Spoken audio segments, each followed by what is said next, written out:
Will Power was your 2022 IndyCar Series champion. This was his second of two championships, and it came 7 years after his first one in 2014. But even before his first one, Will Power came very close multiple times to getting that first championship. And in this video, we're going to focus on specifically 2010, where it seems certain that Will Power was going to win the championship, but unfortunately let it slip away. In 2009, it was announced that Will Power would race full-time for Team Penske in 2010, as he raced a part-time schedule for the team in 2009, which began for him filling in at the first race of the year in St. Petersburg for Helio Castroneves, who was attending to his federal tax evasion charges. And Will would finish an impressive 6th place. Helio would only miss the first race of the season before returning, so Penske opted to have an additional car for Will to race in. He would make 5 starts, get 3 podiums, and even a win in Edmonton. Unfortunately, his 2009 season would end with a hospital visit, as he was involved in this vicious crash at Sonoma. He had 2 fractured vertebrae and a concussion. So the first race of the 2010 season would be his first race back since sustaining those injuries. In Will's 17 starts that he made in the 2010 season, he would score 5 wins, a record 8 poles, 4 fastest laps, and 9 podiums. Those are championship numbers.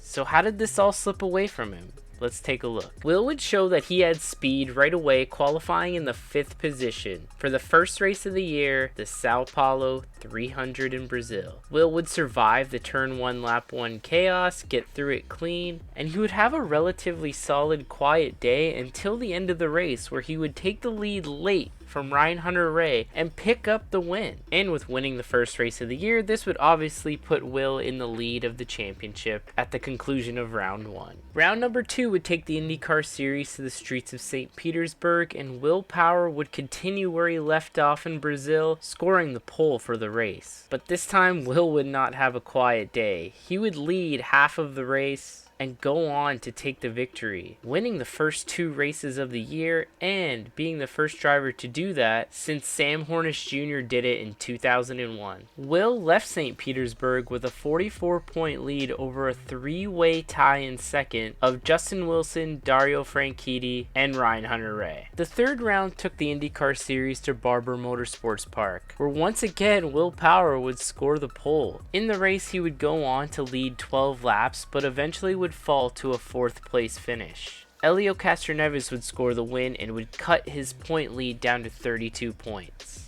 Race number 4 would see the IndyCar Series head to the world-famous Long Beach street circuit. For the 3rd race in a row, Will Power would be on pole. He would end up leading 19 laps during the day, but would ultimately fall to a 3rd place finish, behind winner Ryan Hunter-Reay and Justin Wilson. With him taking a step on the podium, he was able to increase his points lead over Helio Castroneves to 42 points. The 5th race of the season would take us to the Kansas Speedway, and this would be the first oval on the schedule for the 2010 season. And ultimately, these oval races would pretty much be the Achilles heel to Will Power's unbelievable season. And to put into a little bit of perspective just how good Will Power was on the road and street circuits this season, the last 2 races where he finished 4th at Barber and 3rd at Long Beach, those were his worst finishes on road courses the entire season. At Kansas though, Will Power would finish a disappointing 12th place 2 laps down.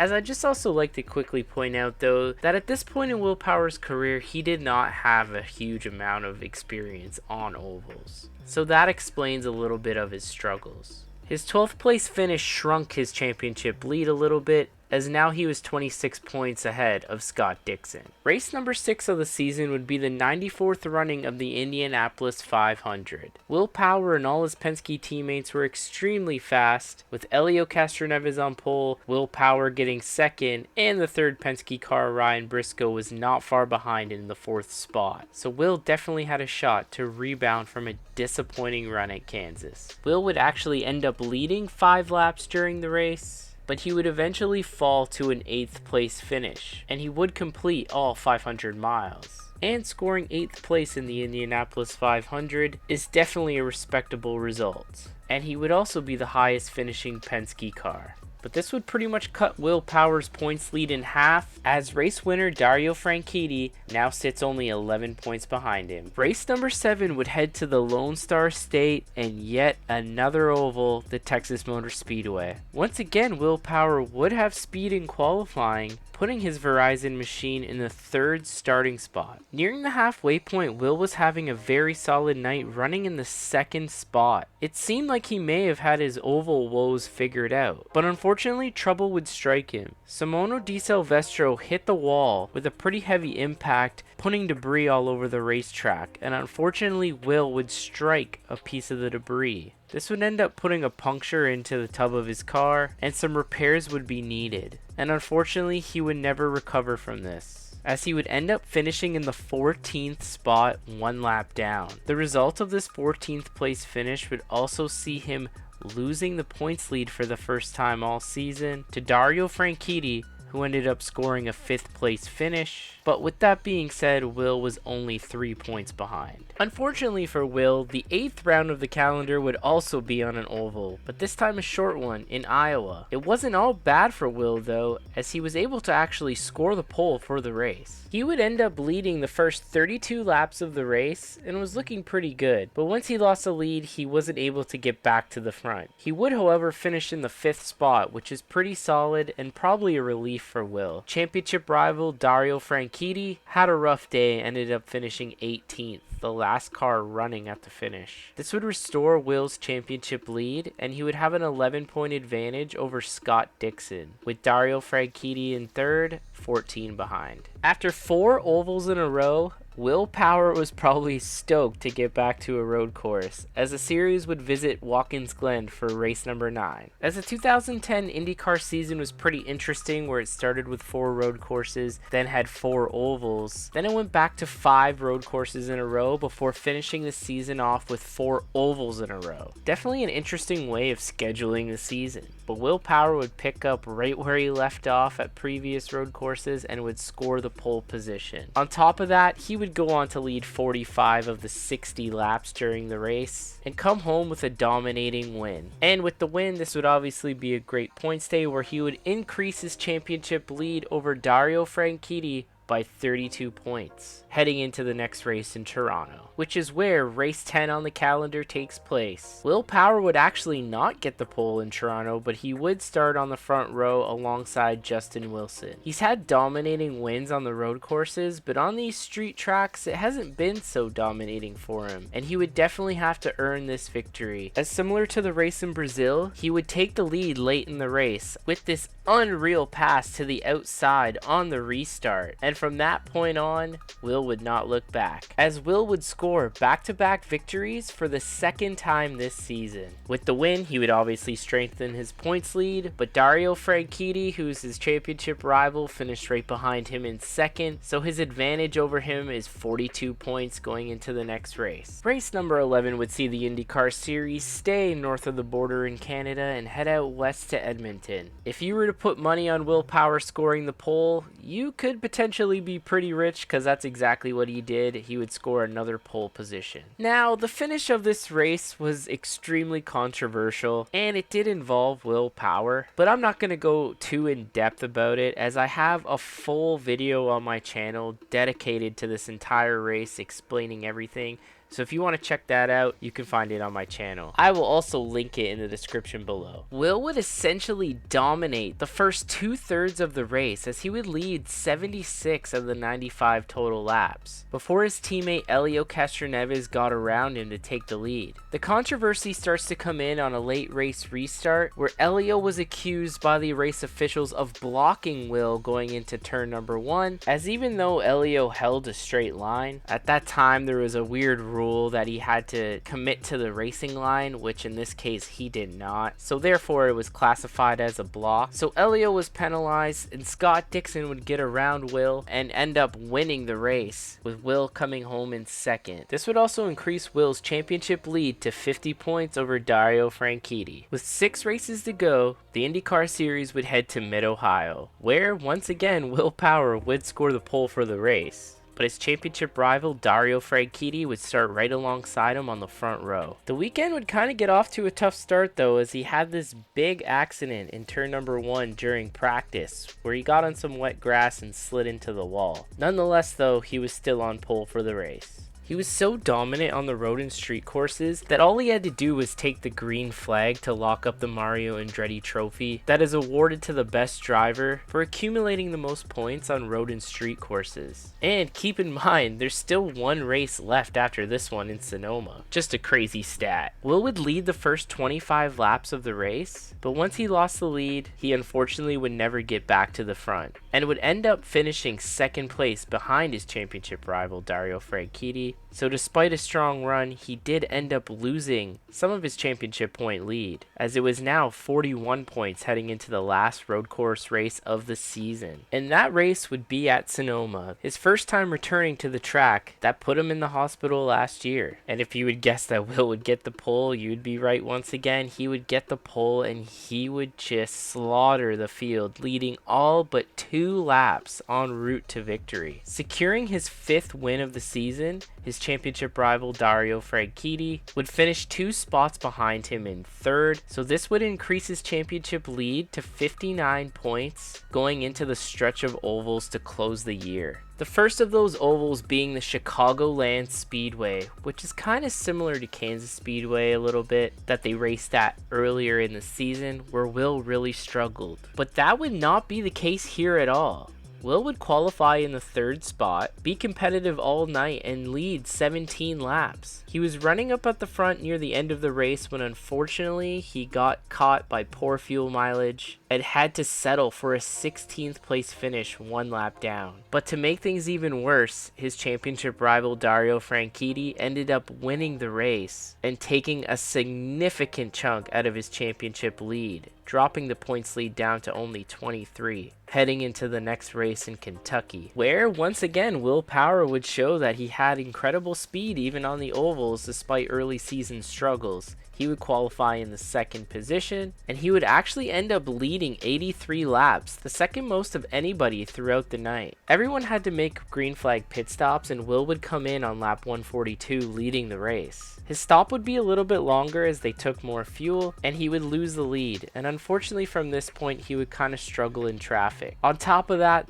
this race also turned into a fuel mileage race, but this time pretty much everyone was affected by it, and most drivers had to come in for a splash of fuel. His teammate Elio Castroneves rolled the dice and ended up winning the race. Will would come in 8th spot, which isn't too bad, but the only problem is that Dario Franchitti came in 5th, cutting his points lead down even more. This would put his advantage to only 17 points with 2 races remaining in the season. The second last race of the season would see the IndyCar series head over to the land of the rising sun, Japan, where they would race the Indy Japan 300. Once again, solid speed for Will Power. He would qualify in the 3rd position, and you would have a relatively uneventful day, also finishing in the 3rd position. The only problem with that is that Dario Franchitti finished in 2nd. So despite having a solid run on an oval that he so desperately needed to try to secure this championship, he still ended up losing points. It would only give him an advantage of 12 points going into the final race of the season. 2 drivers traveling 2 different roads. A horrific crash late last season left Will Power hesitant for a return to the driver's seat. I remember thinking as I slid to a stop, that's the end of my career. Remarkably, Power won his first race back when he re-emerged this season, followed by 4 other victories, all on road course circuits. He has dominated the road and street courses in the Eyes on IndyCar series this year, taking what many would call an insurmountable points lead. However, the Australian's lack of experience on oval tracks has proven costly. He's given back 47 points in the past 3 races, allowing defending champion Dario Franchitti to close in. Dario Franchitti has won for the 3rd time in 2010. Dario Franchitti has traveled down this road before, and the Scotsman's experience could prove paramount. Dario Franchitti's going to win the race and the championship. having been in this final race pressure cooker twice before, Dario Franchitti is a champion in 2009. winning the title in both attempts. Great job, boys. The final drive for the trophy is here. In order to capture his first title, Will Power must keep the two-time champion Dario Franchitti behind him. Two different roads cross today with the IZOD IndyCar Series Championship at stake. The final race at the Homestead Miami Speedway would see Dario Franchitti get the pole, but it definitely wasn't the end of the world for Will Power as he qualified in the third spot, so he would be starting directly behind him. The championship scenario is pretty simple for Will Power. Make sure he finishes in front of Dario Franchitti. Here's a pre-race clip of Jack Arute explaining the championship scenario for both drivers. Bob, let's talk about strategies for the chase for the championship. Let's start first with the leader, Will Power. What does he have to do? He has to keep this car, Dario Franchitti, in sight. But he can't be following him because Franchitti scored the pole. So he's going to have to rely on his teammates to help him out. Now, what about Franchitti? Franchitti, I think, is in the best shape. All he's got to do is exactly what he's been doing all year long. He has got his foot on the throat of Team Penske, choking the air out of their championship chase. We'll have to wait and see if they stop breathing. As soon as the green flag dropped, we saw some teammates at work as Franchitti and Dixon worked together to try to maintain the lead of the race. With how these cars draft on ovals, teammates could play a huge role in who's going to win the championship, and help was crucial. Franchitti ended up leading the first 42 laps of the race and pretty much in control, but after a restart, Will Power's teammate Ryan Briscoe was trying to make his life hard by racing him for the lead. Well, Will Power was currently struggling a little bit down in the 9th spot. By lap 128, Dario Franchitti was still out front, but Will Power was in the 4th position and definitely within striking distance. So this championship by no means is over at this point. Just a few laps later though, everything would change and this championship picture would flip upside down. As Will Power got in the dirty wake of the lapped car Ryan Hunter-Reay, he would get into the outside wall, pretty much putting the nail in the coffin for his championship hopes. Let's take a look at it. Behind Ryan Hunter-Reay. You're up pretty high there. That is up in some gray. Yeah, oh, yeah. Well, that. I mean, everything looks good there, but that was a lot of brush in the wall. Oh, yeah, that's a lot of contact. Did you see that he didn't move his wheel at all? You're just up in the gray there, and you get the marbles, and just it slides up in the wall. There's nothing he could do. Although the contact did not seem very heavy, unfortunately, it was way worse than it looked. There was enough damage to the suspension that Will Power took his car behind the wall. And the team worked extremely hard to try to repair that car to get him back out on the track because this championship fight isn't over until the checkered flag flies. The team would do a relatively quick job at getting the car fixed and got him back out on the track. However, he was 5 laps down. But things would go from bad to worse, as when Will got back out on the track, he didn't even take the green flag yet. He knew that the steering and something was terribly wrong with the car. He would bring his car back down pit road where the team would take a second look at it to try to diagnose to see if they can repair it, but it would be completely unsuccessful. The team would take Will Power back behind the wall, and that would effectively end his day, resulting in a 25th place finish. Yeah, I mean, very disappointed, obviously. Just trying to get around a couple of back markers and got in the grey a little. Yeah, man, I mean, the Ganassi guys were so fast, you know, we had to really start pushing hard to try to find something. Did it just happen all of a sudden? Did you just try and sneak up a little too high? No, it's very hard to predict what the guys in front of you are going to do. So, you know, I think Hunter-Reay was up there and took a bit of air off, which pushed me up a little higher, and yeah. You were holding around 4th or 5th spot. That could have been enough to win this championship. Did the car feel good enough to win this championship until that happened? Yeah, we definitely weren't quick enough, you know. I thought it would be very tough to pass Dario or get even close to Dario. Thank you for talking to me. I know it has to feel terrible for you right now. Yeah, you know, the championship's won over 17 races, not in one. Thank you. Just absolutely heartbreaking for Will Power. He knew that the championship was basically over.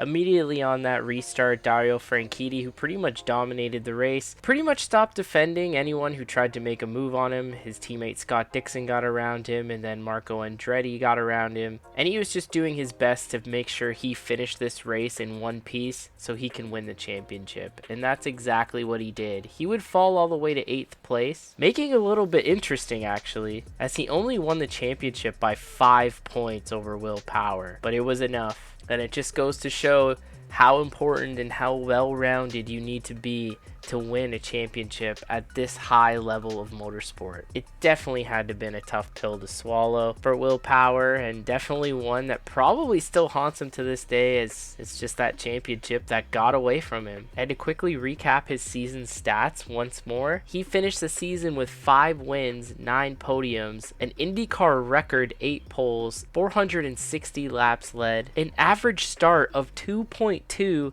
and an average finish of 6.3. And it's truly mind-blowing how you look at those numbers, and he did not secure the championship. Well, that's going to do it for this video. Thank you guys so much for tuning in. I hope you enjoyed it. Make sure to leave a comment to tell me what you think, and like this video. Your feedback's greatly appreciated. If you're new here, we recap great motorsports moments in history, so I hope you subscribe and come back. Anyways, take care everyone. I'll see you in the next one.